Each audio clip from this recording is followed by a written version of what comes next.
Assalamualaikum warahmatullahi wabarakatuh. Sahabat selamat sore semuanya. Berhati kembali hadir mempersamai oleh Anda di edisi Sabtu 21 Juni 2025 dari pukul 16 hingga pukul 18 waktu Indonesia Barat, mempersamai ruang dengar Anda sahabat KIS yang sudah hadir ya. Ustaz kita sahabat KIS, Ustaz Martua dari Muda SPD, dan juga Ustadz Haji Muhammad Arkan LCMA sahabat KIS sebagai pimpinan Pondok Pesantren Ibnu Ar-Rija. Untuk sahabat KIS semuanya, tema kita pada sore hari ini yaitu istri sesuai sabda Nabi. Untuk sahabat KIS yang ingin bertanya, silakan bertanya seputar tema kita nanti di 0812 dan 251066. Mungkin sahabat KIS supaya mempercepat waktunya dan juga persingkat waktu itu ya sahabat KIS, kita langsung saja ke tausiah pembuka pada sore hari ini. Silakan. Ya, terima kasih Mbak Alisa. Assalamualaikum warahmatullahi wabarakatuh. Waalaikumsalam warahmatullahi wabarakatuh. Alhamdulillahilladzi anzala as-sakinata fi qulubil mu'minin liyazdadu imanan ma'a imanihim. Ashhadu an la ilaha illallah wahdahu la syarika lahu wa ashhadu anna sayyidina Muhammadan abduhu wa rasuluh. Allahumma salli ala sayyidina Muhammad wa ala ali sayyidina Muhammad. Wa qala ta'ala a'udzu billahi minasy syaithanir rajim. Bismillahirrahmanirrahim. Ya ayyuhalladzina amanu taqullaha wa qulu qawlan sadida yuslih lakum a'malakum wa yaghfir lakum dzunubakum wa may yuti'illaha wa rasulahu faqad faza fawzan 'azima. Wa qala ta'ala fi ayatil ukhra inna akramakum indallahi atqakum. Amma ba'd, segala puji dan syukur kehadiran Allah Subhanahu wa taala yang telah memberikan kita semua berupa nikmat iman, nikmat Islam, begitu juga nikmat kesehatan dan kesempatan, sehingga kita bisa bertemu kembali dalam program kesayangan kita, yaitu program Obat Hati, yaitu di radio 106,6 KIS FM Kota Padang Sidimpuan. Dan alhamdulillah sore hari ini kita ditemani oleh announcer kita, yaitu ada Mbak Alisa, dan bersama kita juga telah hadir tuan guru kita, yaitu Ustadz Haji Muhammad Arkan LCMA, yang insya Allah kita berdua akan menemani waktu dari pendengar semua sampai nanti pukul 18.00. Mudah-mudahan seluruh pendengar Obat Hati yang dirahmati Allah Subhanahu wa taala dalam keadaan sehat walafiat dan bisa mengikuti program kita ini, dan juga turut serta memberikan sumbangsi yang berupa pertanyaan-pertanyaan, baik melalui line telepon ataupun melalui grup atau melalui pesan singkat WhatsApp ya. Adapun tema kita pada kesempatan kali ini yaitu memilih wanita sesuai dengan sabda Nabi Muhammad sallallahu alaihi wasallam. Pendengar Obat Hati yang dirahmati Allah Subhanahu wa taala.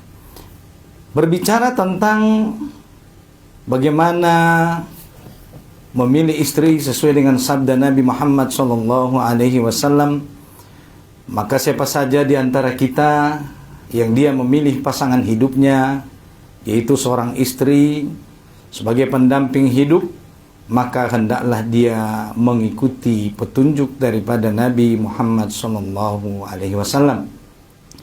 Oleh karena itu, jelas bahwa siapa saja di antara kita yang memilih calon istri sesuai dengan petunjuk dari Nabi Muhammad sallallahu alaihi wasallam, maka pastilah hasilnya istimewa.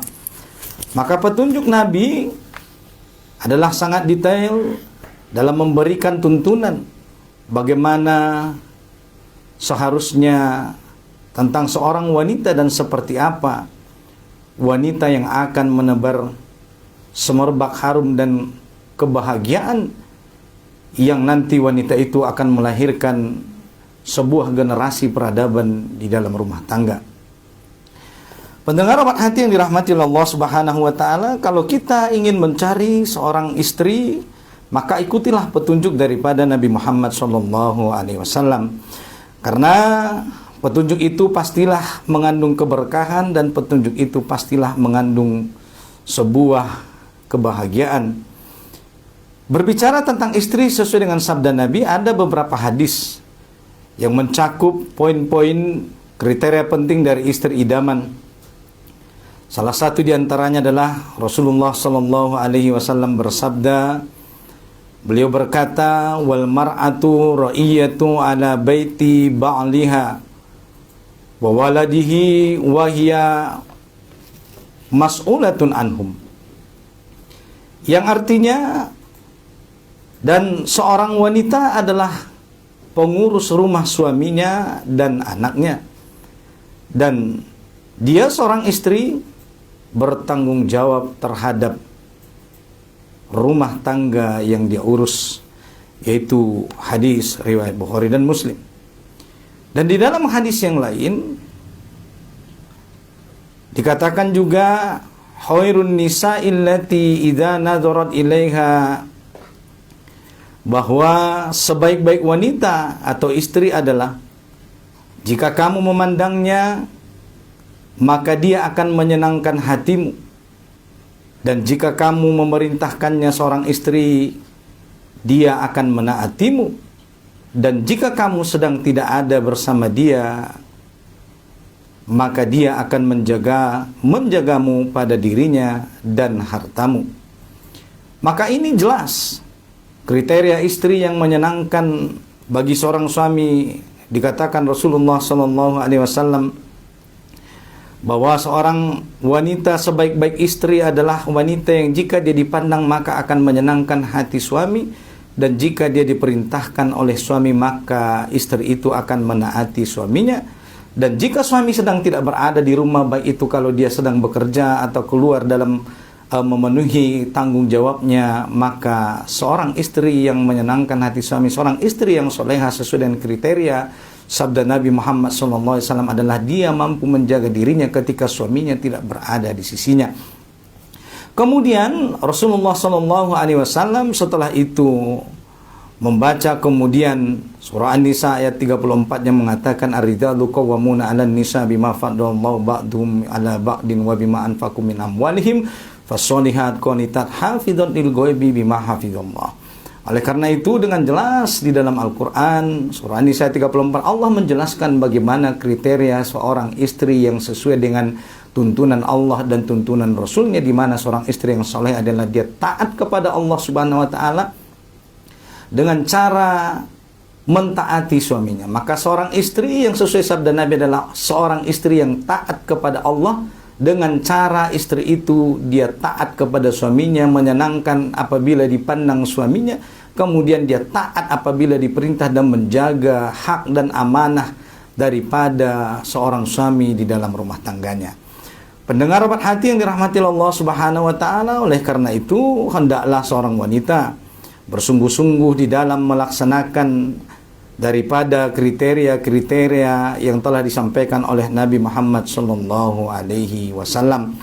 Dan di dalam hadis riwayat Ahmad dan An-Nasa'i dan Al-Hakim dihasankan oleh Al-Albani, dikatakan bahwa sebaik-baik wanita adalah yang menyenangkannya saat dia melihatnya, menaatinya saat dia memerintahnya, dan tidak menyelisihinya dengan hal yang dibenci pada dirinya dan hartanya.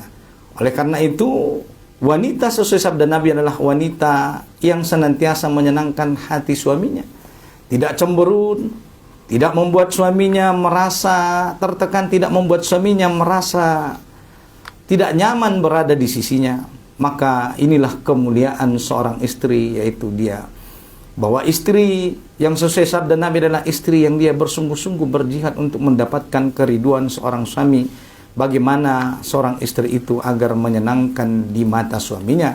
Oleh karena itu, apabila seorang istri dia telah melaksanakan apa kriteria yang telah disampaikan oleh Allah dan Rasulnya, bahwasanya seorang istri yang soleha adalah dia taat kepada Allah dengan mentaati suaminya dalam perkara yang ma'ruf, maka seorang istri hendaklah bersungguh-sungguh berusaha sedaya mampu dan sekuat tenaga bagaimana agar baktinya kepada suaminya bisa terpenuhi, bagaimana agar tanggung jawabnya di dalam rumah tangganya dalam mengurus suami dan anak-anaknya bisa terlaksana dengan baik.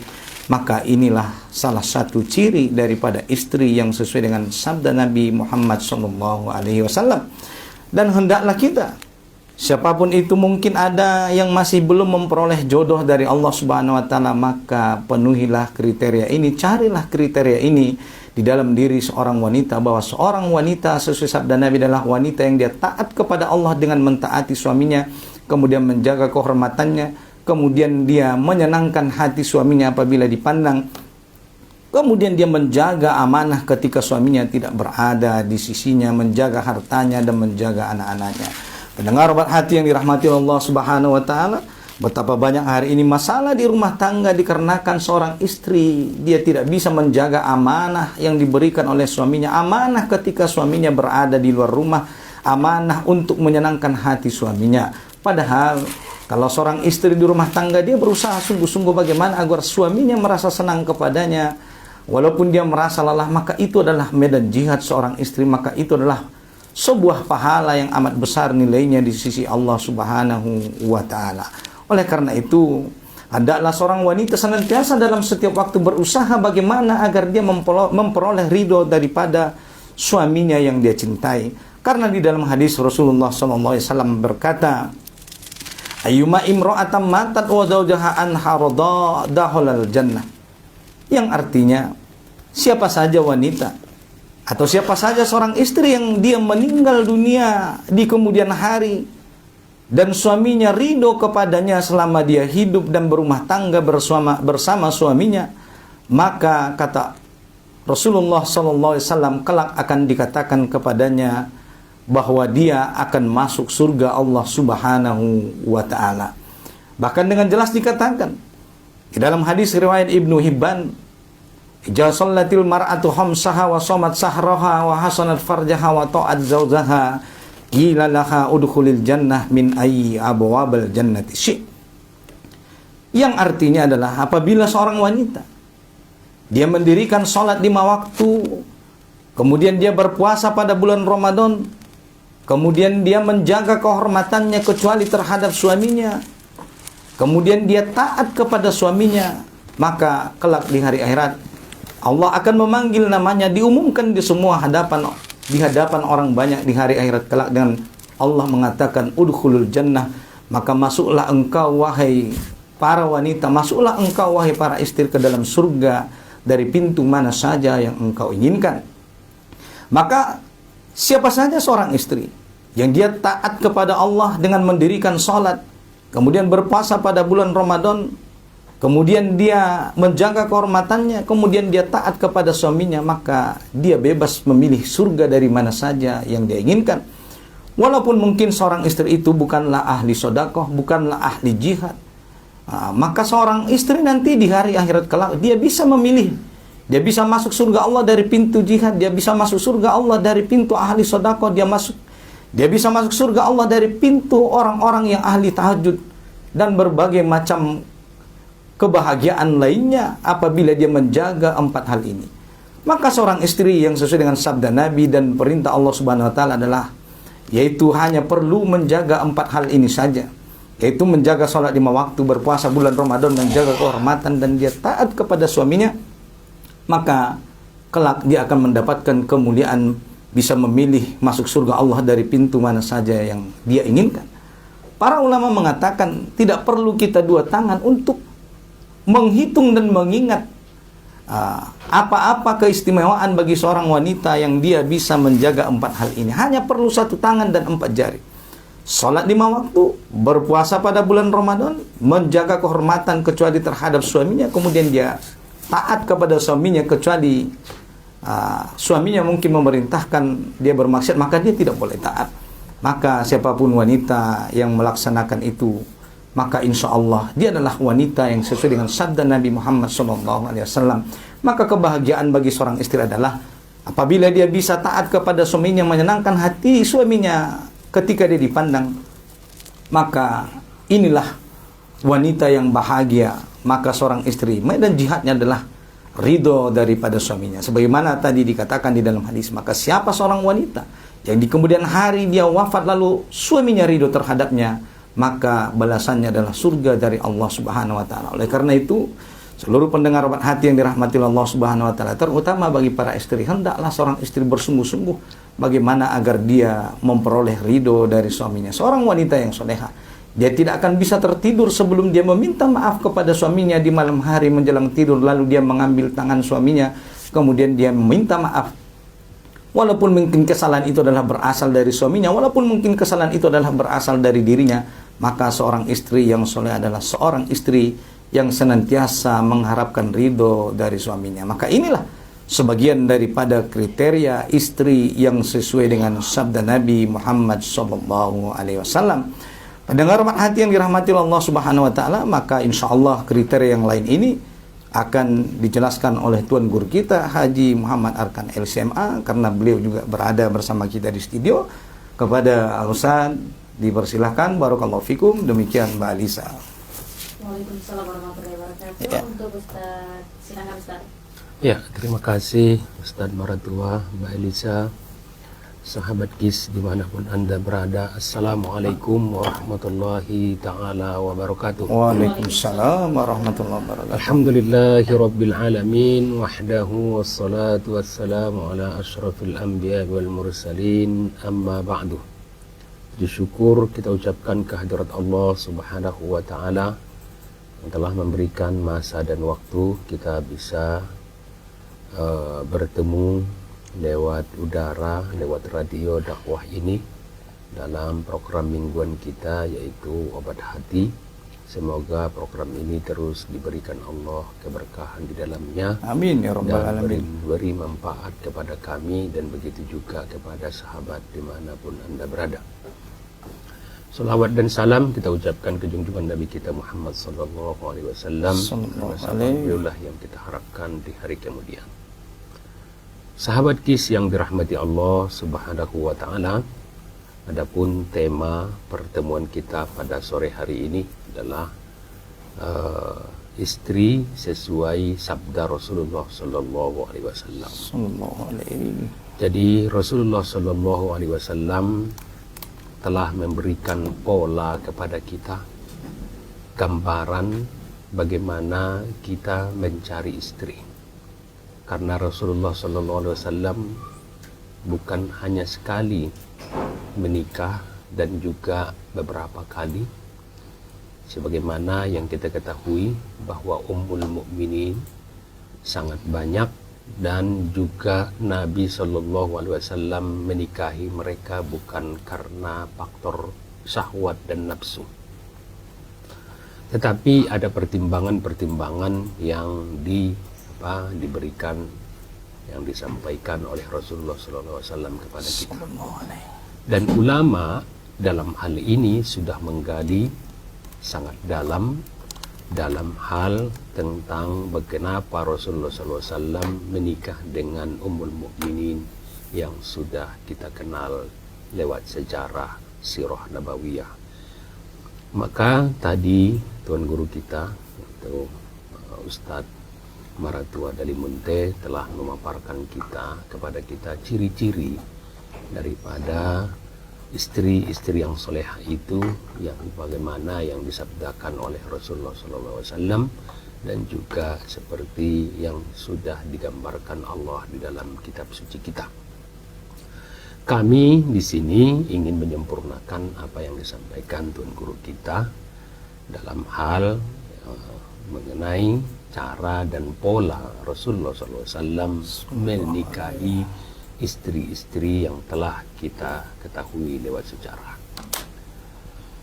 Sahabat KIS yang dirahmati Allah Subhanahu wa taala, hadis Bukhari Muslim menyampaikan sesuai dengan sabda Rasulullah SAW, tunkahal mar'ata li arba'in, limaliha wali hasbiha wali jamaliha wali diniha wazfir bidatid din taribat yadaka. Wanita dinikahi karena 4 hal: hartanya, keturunannya, kecantikannya, dan agamanya.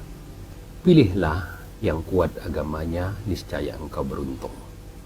Karena pernikahan itu kita adalah ibadah, untungnya adalah pahala dan mendapatkan ridho dari Allah Subhanahu wa taala. Hadis ini menegaskan bahwa faktor agama harus menjadi pertimbangan utama. Meskipun masyarakat jahiliyah pada saat itu dan bahkan banyak orang modern lebih mengutamakan kecantikan, harta ataupun status sosialnya. Jadi Rasulullah SAW menikahi Khadijah bintu Khuwailid. Sebelum menikah dengan Nabi SAW, Khadijah adalah seorang janda kaya raya. Namun Nabi SAW tidak tertarik karena hartanya, melainkan karena ketulusan, kecerdasan, dan ketakwaan Sayyidatuna Khadijah. Sayyidatuna Saudah bintu Jam'ah dinikahi setelah wafat Khadijah meskipun ia tidak cantik atau kaya, tetapi karena ketabahan dan kesetiaan dalam berhijrah ke Habasyah. Maka dari itu, sahabat kis yang dirahmati Allah, pernikahan harus didasarkan pada kesesuaian akhlak dan etika dan ideologi, bukan sekedar fisik atau materi. Ini yang perlu kita bangun. Yang kedua,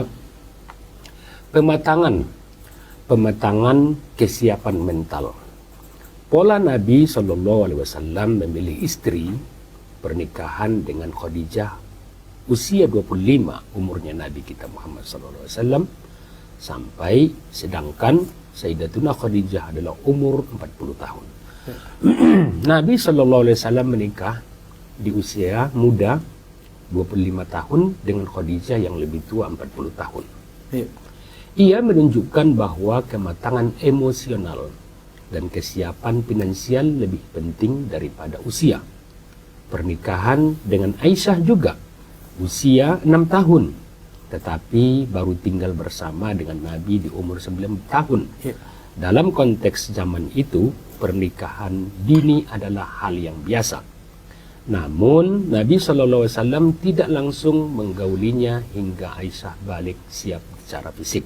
Ini adalah kematangan dan kesiapan mental. Konteks sosial dalam hal ini perlu kita bangun adalah masyarakat Arab saat itu menikah muda karena harapan hidup pendek dan kebutuhan perlindungan keluarga. Namun Islam mengajarkan tidak memaksakan pernikahan jika calon mempelai belum siap. Ini perlu kita bangun di dalam diri. Karena banyak kita menikah, seseorang itu tidak siap. Tidak siap mental. Jadi dia menikah hanya dirinya aja yang dia pelihara, dia jaga, suaminya dia tidak menjaganya, dan dia acuh tak acuh bahwa dia anggap pernikahan itu hanya menyatukan fisik saja. Halal tidur bareng, halal kemana-mana, tapi lebih daripada itu siap mental. Karena apatah lagi di daerah kita ini ada namanya anak boru, Kahanggi dan Mora. Ini perlu kita pertimbangkan karena pernikahan itu menyatukan dua keluarga besar.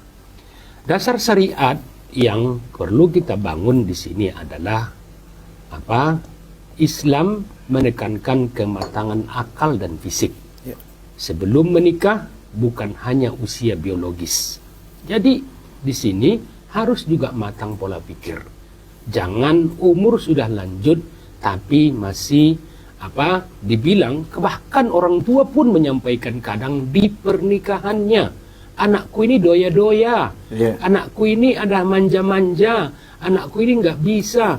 Kalau orang tua sudah balik dan dia harus menyampaikan dan dia harus memberikan nasihat kepada putrinya, wahai anakku, kamu akan tinggal nanti, selama tinggal di rumah ini adalah kamu bisa sesukamu. Tapi kamu akan tinggal nanti di rumah yang awalnya tidak kamu kenal. Baik itu suasananya, baik hiruk-pikuk dalam rumah itu, maka siapkan mentalmu untuk menghadapi itu. Siapkan jiwa dan ragamu. Karena janganlah kamu jaga tidur suamimu, karena kalau seorang kurang tidur maka emosi akan memuncak. jaga harum-haruman dari hidung suamimu, karena itu akan mengurangi cara dia untuk menyayangimu.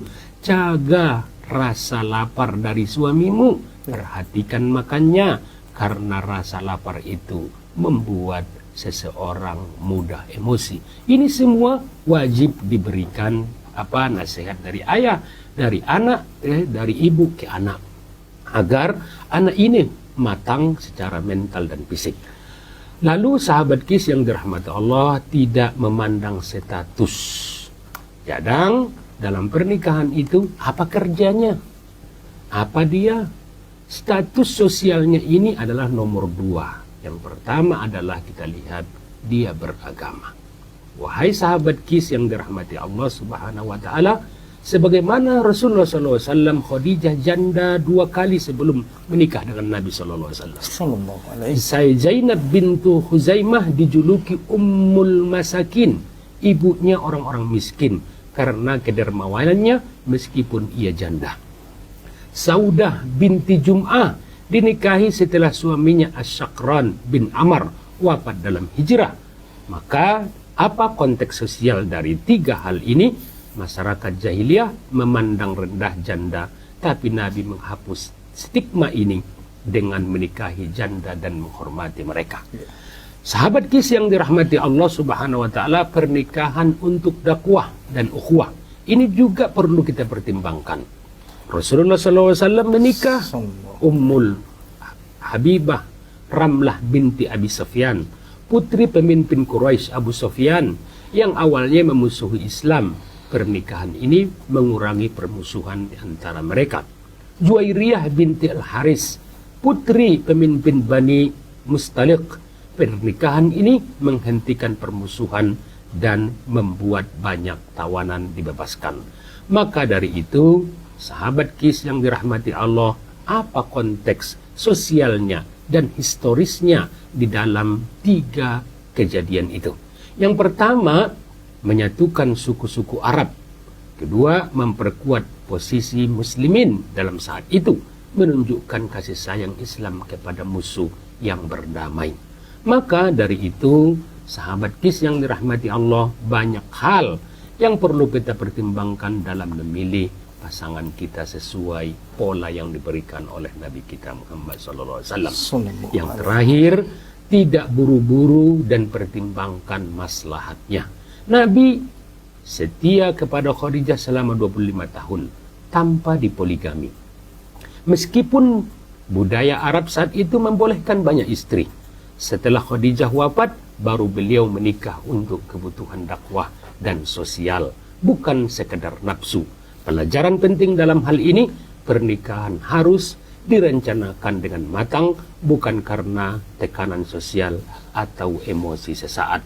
Sahabat kis yang dirahmati Allah, kerelaan calon istri tidak ada paksaan, jangan ada paksaan dalam pernikahan.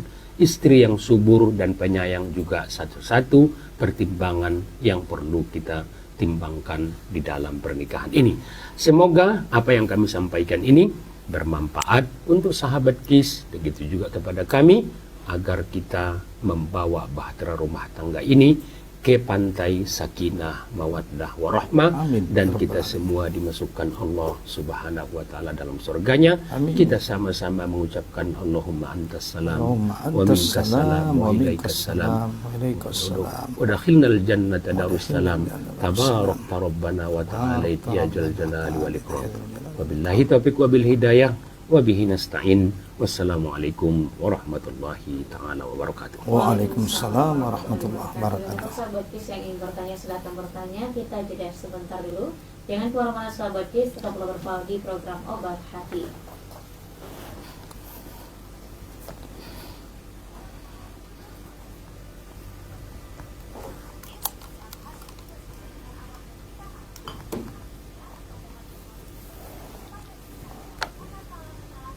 Salam kenal buat semua teman-teman.